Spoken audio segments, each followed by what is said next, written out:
Сегодня школьники по географии ЕГЭ сдают. Один вопрос вам. Знаете ли, какой язык официальный в Бразилии? Понятия не имею. Не знаю. Ой, нет, с этим вопросом не ко мне. Я вообще не знаю. Честное слово, у меня сын давно вырос, и я не интересуюсь.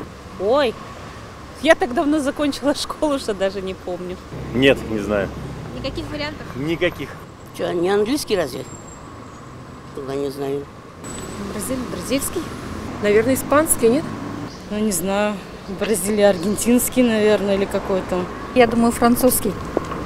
Нет? В Бразилии какой язык? Да, все, наверное, на английском языке разговаривают. Бразилия, вероятно, старая европейская, это, вероятно, испанский. И свой, наверное, язык индейцев. Бразильский. Французский. Нет. Итальянский. Нет. Латиноамериканский. Географию надо знать и историю как дважды два. А сколько дважды два надо знать в уме, а не в компьютере. Не знаю, ребят. Это из школьной программы сегодня ЕГЭ по географии В пишут. прошлом было веке. Бразилия. Нет, не испанский, наверное. Аргентинский, даже не знаю, есть такой язык. Может быть, испанский? Нет? Аргентинский? Итальянский, не знаю. Португальский.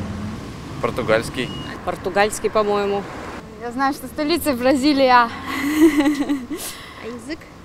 Португальский? Ну, я так думаю, португальский. Хотя, может быть, я ошибаюсь. Ну, я думаю, испанский. Какие-нибудь еще версии будут? Португальский. Правильно. Красавчик.